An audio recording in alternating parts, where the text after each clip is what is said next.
بسم اللہ الرحمن الرحیم رب اشرح لی صدری ویسر لی امری واحلل عقدۃ من لسانی یفقہوا قولی۔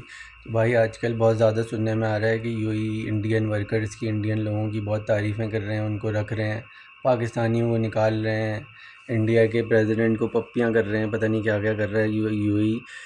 اور تاریخ جب بالکل سامنے لکھی جا رہی ہو نا، تو کم سے کم اس دوران اس تاریخ کو ضرور یاد رکھنا چاہیے، ورنہ آپ کو بہت نقصان ہوتا ہے۔ اور یہی میں یو ای کو مشورہ دینا چاہتا ہوں، اور یو ای کے لوگوں کو، ان کی کمپنیوں کو مشورہ دینا چاہتا ہوں کہ ایک قوم ہے جس کے بارے میں بڑی مثل اردو میں مشہور ہے، اسی لیے شاید آپ لوگوں نے کبھی سنی نہ ہو کیونکہ وہ عربی میں مشہور نہیں ہے، اور وہ ہے بغل میں چھری اور منہ میں رام رام۔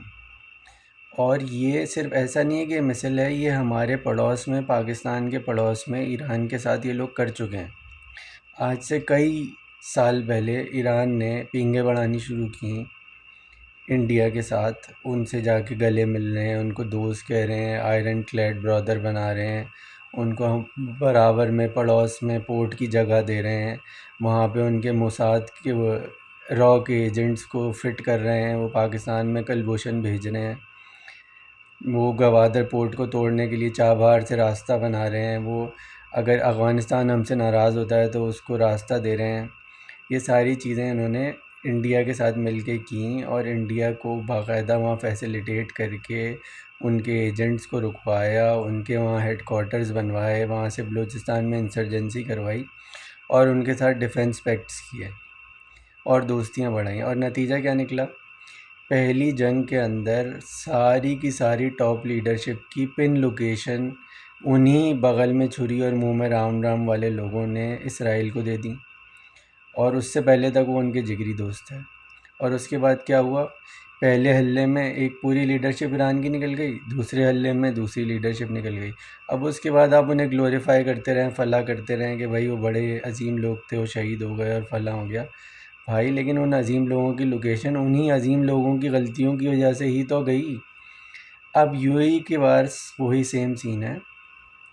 یو اے ای کے جو لوگ ہیں جو ان کو جگہ دے رہے ہیں اپنی کمپنیوں میں، اپنے گورنمنٹ کے اداروں میں، اپنے ڈیفنس پیکٹ کے ساتھ اس کو اپنی فوج میں، یہاں آپ کا اسرائیل سے مسئلہ خراب ہوگا، ایک چٹکی میں پوری کی پوری لیڈرشپ نکل جائے گی بھائی آپ کی۔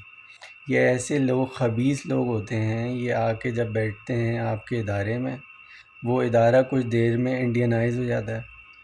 یہ کسی گورنمنٹ سیکٹر میں بیٹھتے ہیں، وہ گورنمنٹ سیکٹر میں آدھے لوگ موساد کے ایجنٹ بن جاتے ہیں۔ جب کسی ملک میں جا کے بیٹھتے ہیں، اس ملک میں ایک باطنی حکومت موساد کی بن جاتی ہے، یہ را کی بن جاتی ہے۔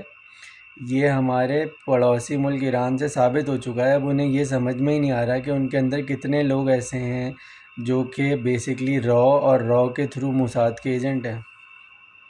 یہ ابھی ہمارے پڑوسی ملک کو سمجھ میں ہی نہیں آ رہا ایران کو، تو یو ہی کا کیا حال ہوگا اس معاملے میں؟ آپ دیکھیں سعودی عرب سب سے عقل مند تھا، سب سے بہتر بات ان کے وزیر خارجہ نے اجیت دوول سے کیا کی کہ Pakistan is our friend and you pretend to be our friend.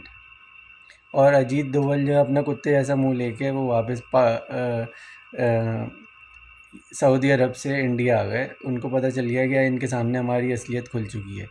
لیکن پتہ نہیں کیوں یو اے ای اس سے سبق نہیں سیکھ رہا۔ اگر آپ کی کوئی رائیولری بھی ہے تو بھائی انڈیا کے علاوہ بھی بڑے آپشن ہیں، ترکی ہے، ایجپٹ ہے، ان سے ڈیفنس پیکٹ کر لیں آپ۔ یہ ان قسم کے لوگوں سے کریں گے تو بھائی کچھ دن میں یہی ہوگا کہ آپ کی ٹاپ لیڈرشپ بھی اڑی ہوئی ہوگی، اور وہاں پہ موساد کے ایجنٹ اتنے ایکٹیو ہوں گے کہ آپ کو پتہ ہی نہیں ہوگا کہ کیا کرنا ہے۔